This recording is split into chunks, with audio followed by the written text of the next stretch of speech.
ప్రపంచంలోనే అత్యంత ప్రమాదకరమైన వేటగాడు ఎవరు? ఈ ప్రశ్నను ఎవరినైనా అడిగితే చాలామంది వెంటనే సింహం అని సమాధానం చెప్తారు. ఎందుకంటే ఎన్నో శతాబ్దాలుగా సింహాన్ని కింగ్ ఆఫ్ ది జంగిల్ అని పిలుస్తూ వచ్చాం. మరికొందరు నైలు ముసలి, జాగ్వార్ లేదా గ్రిజ్లీ ఎలుగు వంటి పేర్లు చెప్తారు. ఎందుకంటే ఇవన్నీ తమ తమ ప్రాంతాల్లో అగ్రశ్రేణి ప్రెడేటర్లు. కానీ ఒక ఇంట్రెస్టింగ్ విషయం చాలా మందికి తెలియదు. ఈ భయంకరమైన వేటగాళ్లలో చాలా మంది ఒక పూర్తిగా ఎదిగిన పులిని ఒంటరిగా ఎదుర్కోవాల్సి వస్తే ఎక్కువ సందర్భాల్లో వెనక్కి తగ్గే అవకాశమే ఎక్కువ. మరి పులిలో ఉన్న ప్రత్యేకత ఏమిటి? ఎందుకు ప్రపంచంలోని అత్యంత శక్తివంతమైన ప్రెడేటర్స్ తో పోల్చినప్పుడు కూడా పులి పేరు ముందుంటుంది? ఈ రోజు ఒక్కో జంతువుని విడిగా పరిశీలిస్తూ వాటి బలం, బలహీనతలు మరియు పులి ఎందుకు వాటికంటే పై చెయ్యి సాధిస్తుందో తెలుసుకుందాం. ముందుగా పులి గురించి మాట్లాడుకుందాం. ప్రపంచంలో జీవిస్తున్న అన్ని అడవి పిల్లుల్లో పులే అతిపెద్దది. కానీ ఒక పూర్తిగా ఎదిగిన బెంగాల్ టైగర్ సుమారు 180 నుంచి 260 కిలోల వరకు బరువు ఉంటుంది. సైబేరియన్ టైగర్ అయితే 300 కిలోలకు దగ్గరగా పెరుగుతుంది.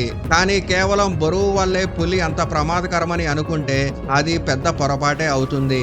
ఎందుకంటే పులి శరీరంలో ప్రతి భాగం వేట కోసం ప్రత్యేకంగా అభివృద్ధి చెందింది.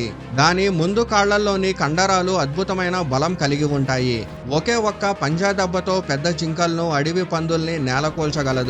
దాని గోర్లు ఎప్పుడూ పదునుగా ఉంటాయి. ఒకసారి ప్రత్యర్థి మెడను పట్టుకుంటే తప్పించుకోవడం చాలా కష్టం. అంతేకాదు, పులి జీవితమంతా ఒంటరిగానే వేటాడుతుంది. దానికి సహాయం చేసే గుంపు ఉండదు. ప్రతి వేట, ప్రతి పోరాటం, ప్రతి విజయం పూర్తిగా తన శక్తిపైనే ఆధారపడి ఉంటుంది. ఇదే దాన్ని ప్రకృతి సృష్టించిన అత్యంత సమర్థవంతమైన సోలో హంటర్ గా నిలబెడుతుంది. ఇప్పుడు ప్రపంచంలో అత్యంత పాపులర్ అయిన ప్రత్యర్థి అయిన సింహం గురించి మాట్లాడుకుందాం. సింహం పేరు వినగానే మన కళ్ళ ముందు ఒక గంభీరమైన మగ సింహం కనిపిస్తుంది. భారీ జూలు, బలమైన శరీరం, గర్జన ఇవన్నీ దాన్ని నిజమైన రాజులా కనిపించేలా చేస్తాయి. అయితే ప్రకృతిలో జరిగే వాస్తవ జీవితం కొంచెం డిఫరెంట్ గా ఉంటుంది. సింహాల గుంపులో ఎక్కువ వేటాడేది ఆడసింహాలే. మగసింహం మెయిన్ గా తన ప్రాంతాన్ని కాపాడడం, ఇతర మగసింహాలతో పోరాడడం వంటి బాధ్యతలు నిర్వహిస్తుంది. మరోవైపు పులి ప్రతిరోజు ఒంటరిగానే పెద్ద జంతువుల్ని వేటాడుతుంది. అందువల్ల దాని శరీరం కంటిన్యూస్ గా తీవ్రమైన శారీరక శ్రమకు అలవాటు పడుతుంది. పులి ముందు కాళ్ల బలం, దాని వేగం మరియు ఒక్కసారిగా దాడి చేసే సామర్థ్యం సింహం కంటే కొంచెం ఎక్కువగా ఉంటాయని అనేక వన్యప్రాణి ఎక్స్పర్ట్స్ చెప్తారు. చరిత్రలో కొన్ని రాజదర్బార్లో సింహాలు, పులుల మధ్య జరిగిన పోరాటాల గురించి కూడా రికార్డులు ఉన్నాయి. అవి కంప్లీట్ గా సైంటిఫిక్ ఆధారాలు కాకపోయినా ఎక్కువ సందర్భాల్లో పులికే పైచెయ్యి దక్కిందని చెప్పారు. అయితే దీనిని బట్టి సింహం బలహీనమని చెప్పలేం. కానీ ఒకే ఒక్క పోరాటంలో పులి గెలిచే అవకాశాలు కొంచెం ఎక్కువగా ఉంటాయని చెప్పొచ్చు. ఇప్పుడు చిరుత గురించి తెలుసుకుందాం. చిరుతను చాలా మంది చిన్న పిల్లిగా భావిస్తారు. కానీ అది నిజానికి ప్రపంచంలోనే అత్యంత తెలివైన మరియు చురుకైన వేటగాళ్లలో ఒకటి. తన బరువు కంటే ఎక్కువ బరువున్న జంతువుల్ని కూడా చెట్లపైకి లాగేసే అసాధారణ శక్తి దానికి ఉంటుంది. ఎందుకంటే సింహాలు లేదా హైనాలు దాని వేటను దొంగలించకుండా కాపాడుకోవాలి. కానీ పులితో పోలిస్తే చిరుతకు ఒక పెద్ద లోపం ఉంటుంది. అదే బరువు. ఒక పెద్ద మగ చిరుత కూడా పులి బరువులో సగానికి కూడా చేరదు. ఇండియాలోని అనేక అడవుల్లో పులులు, చిరుతలు ఒకే ప్రాంతంలో జీవిస్తాయి. అక్కడ రీసెర్చర్స్ చెప్తున్న ఒక ఇంట్రెస్టింగ్ విషయం ఏంటంటే, చిరుతలు పులి ఉన్న ప్రాంతాలను వీలైనంత వరకు దూరంగా ఉంచేందుకు ప్రయత్నిస్తాయి. ఎందుకంటే పులి ఎదురైతే పోరాడడం కన్నా తప్పించుకోవడమే మంచిదని వాటి సహజ ప్రవర్తనే చెప్తుంది.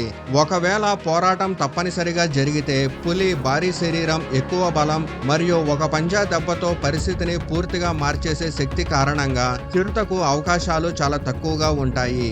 ఇప్పుడు అమెరికా అడవుల రాజుగా పేరు పొందిన జాగ్వార్ గురించి తెలుసుకుందాం. జాగ్వార్ ను చాలా మంది తక్కువ అంచనా వేస్తారు. కానీ నిజానికి ప్రపంచంలోని అన్ని పెద్ద పిల్లుల్లో బరువుతో పోలిస్తే అత్యంత శక్తివంతమైన బైట్ జాగ్వార్దే. ఇతర పిల్లుల్లా గొంతు పట్టడం కాకుండా నేరుగా పుర్రెని ఛేదించే విధంగా దాడి చేయడం దీని ప్రత్యేకత. కైమన్ ముసళ్ళు, భారీ టాపిర్లు, అడవి పందులు వంటి బలమైన జంతువుల్ని కూడా ఇది వేటాడుతుంది. అయితే జాగ్వారు ఎంత శక్తివంతమైందైనా పులితో పోలిస్తే దాని బరువు చాలా తక్కువ. దాదాపు 100 కిలోల వరకు ఉండే తేడా పోరాటంలో కీలక పాత్ర పోషిస్తుంది. పులి ముందు కాళ్ల బలం, ఎక్కువ ఎత్తు, ఎక్కువ చేరుకునే దూరం, మరియు పెద్ద శరీరం కారణంగా జాగ్వారు తన అత్యంత ప్రమాదకరమైన ఆయుధమైన కరవడాన్ని ఉపయోగించే అవకాశం కూడా దొరక్కపోవచ్చు. అందుకే చాలా మంది ఎక్స్పర్ట్స్ అభిప్రాయం ప్రకారం జాగ్వారు అసాధారణమైన వేటగాడైన ఒక పూర్తిగా ఎదిగిన పులిని ఒంటరిగా ఎదుర్కొంటే ఎక్కువసార్లు ఓడిపోయే అవకాశమే ఉంటుంది. ఇప్పుడు నీటిలో రాజుగా పేరు పొందిన నైల్ ముసలి గురించి మాట్లాడుకుందాం. కోట్లాది సంవత్సరాలుగా దాదాపు ఎలాంటి మార్పు లేకుండా జీవిస్తున్న ఈ ప్రాచీన ప్రెడేటర్ను ప్రకృతి సృష్టించిన అత్యంత ప్రమాదకరమైన వేటగాళ్లలో ఒకటిగా సైంటిస్టులు భావిస్తారు. ఒక పెద్ద నైలు ముసలి 700 కిలోల కంటే ఎక్కువ బరువు పెరగగలదు. దాని దవడల బలం భూమిపైన ఉన్న చాలా జంతువుల కంటే ఎక్కువ. ఒకసారి దాని నోటిలో చిక్కితే బయటపడడం దాదాపు అసాధ్యం. నీటిలో దాగి ఉండి ఒక్కసారిగా పైకి దూకి తన వేటను పట్టుకొని నెత్తురోల్ అనే ప్రత్యేకమైన పద్ధతితో నీటిలోకి లాగి ముంచేయడం దాని ప్రత్యేకత. సింహాలు, జీబ్రాలు, అడవి దున్నలు, కొన్ని సందర్భాలలో చిన్న హిప్పోలను కూడా ఇది వేటాడిన సంఘటనలు ఉన్నాయి. ఇంత శక్తివంతమైన ముసలి కూడా పులిని ఎందుకు ఓడించలేకపోతుంది అనే ప్రశ్న ఇప్పుడు మీకు రావచ్చు. దానికి సమాధానం చాలా సులభం. ముసలి బలం మొత్తం నీటిలోనే ఉంటుంది. కానీ ఈ పోరాటం భూమిపైన జరిగితే పరిస్థితి పూర్తిగా మారిపోతుంది. భూమిపైన ముసలి చాలా నెమ్మదిగా కదులుతుంది. త్వరగా డైరెక్షన్ మార్చుకోలేదు.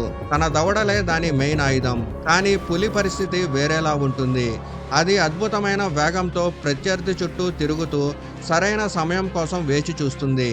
ముసలి వెన్నుపైన ఉన్న గట్టి కవచం దాన్ని రక్షించిన మెడ చుట్టూ ఉండే భాగాలు, కళ్ళ దగ్గర ప్రాంతం, పొట్ట భాగం కొంత బలహీనంగా ఉంటాయి. పులి ఎప్పుడూ ఎదురెదురుగా వెళ్లి పోరాడదు. అది ప్రత్యర్థి బలహీనతను గమనించి సరైన కోణంలో దాడి చేస్తుంది. అందుకే నీటిలో ముసలి రాజైన భూమిపైన పులి వేగం, చురుకుదనం, వ్యూహం ముందు నిలబడడం చాలా కష్టం.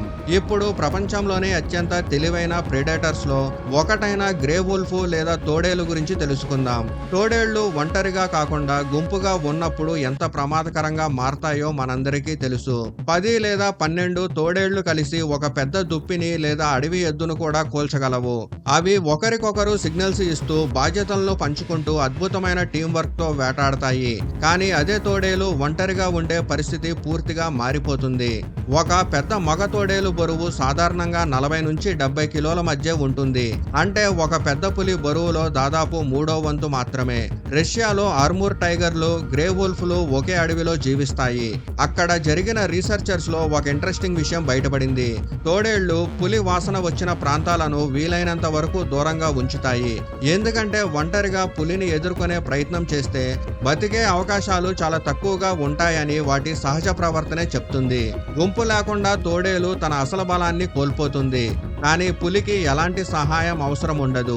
అదే ఈ పోరాటంలో తేడాని సృష్టిస్తుంది. ఇప్పుడు ఈ లిస్టులో చివరి ప్రెడేటర్ అయిన స్పాటెడ్ హైనా గురించి మాట్లాడుకుందాం. చాలా మంది హైనాలు కేవలం మిగిలిపోయిన మాంసం తినే జంతువులుగా మాత్రమే భావిస్తారు. కానీ అది పూర్తిగా తప్పు. నిజానికి హైనాలు అద్భుతమైన వేటగాళ్లు. వాటి దవడల బలం ఎంత ఎక్కువ అంటే పెద్ద జంతువులు ఎముకల్ని కూడా సులభంగా పగలగొట్టి లోపల ఉన్న గుజ్జుని తినగలవు. అవి చాలా తెలివైనవి. సామాజికంగా జీవించే జంతువులు. పెద్ద గుంపుగా ఉన్నప్పుడు సింహాలను కూడా ఇబ్బంది పెట్టగలవు. కొన్ని సందర్భాల్లో సింహాలు వేటాడిన జంతువుని కూడా హైనాలు గుంపుగా వచ్చి లాక్కుంటాయి. అయితే ఇక్కడ కూడా ఒక విషయం గుర్తుంచుకోవాలి.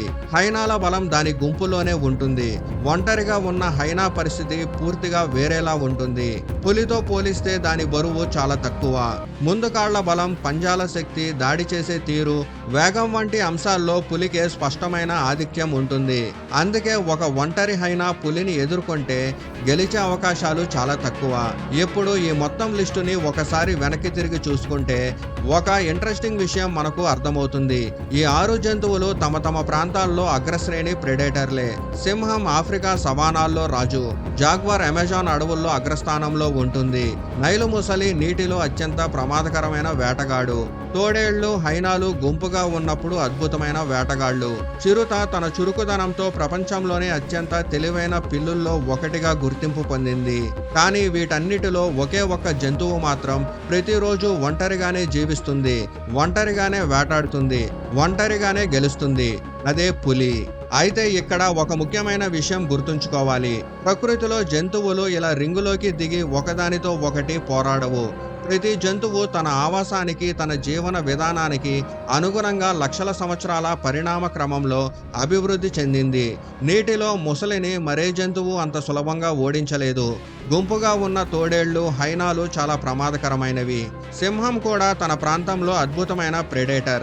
కాబట్టి ఈ పోలికలు కేవలం వాటి శారీరక సామర్థ్యం, వేట అనుభవం మరియు ఒంటరి పోరాటంలో ఎవరికి ఎక్కువ అవకాశాలు ఉంటాయనే అంశాన్ని అర్థం చేసుకోవడానికి మాత్రమే. అయినా ఒక విషయం మాత్రం స్పష్టంగా చెప్పచ్చు. భారీ శరీరం, అపారమైన కండరాల బలం, అద్భుతమైన వేగం, పదునైన గోర్లు, శక్తివంతమైన దవడలు, ముఖ్యంగా ఒంటరిగానే వేటాడే అసాధారణమైన నైపుణ్యం, ఈ లక్షణాలన్నీ కలిసి పులిని ప్రపంచంలోని అత్యంత శక్తివంతమైన భూభాగ ప్రెడేటర్స్లో ఒకటిగా నిలబెట్టాయి. అందుకే ప్రకృతిలో అత్యంత భయంకరమైన వేటగాళ్ల గురించి చర్చ వచ్చిన ప్రతిసారి పులి పేరు తప్పకుండా వినిపిస్తుంది. మరి మీ అభిప్రాయం ఏంటి? ఒకవేళ ఊహాత్మకంగా ఒకే ఒక్క పోరాటం జరిగితే పులినే విజేతగా భావిస్తారా? లేక సింహం, జాగ్వార్ లేదా మరే ఇతర ప్రెడేటర్కు అవకాశం ఉందని అనుకుంటారా? మీ అభిప్రాయాన్ని కామెంట్లో చెప్పండి.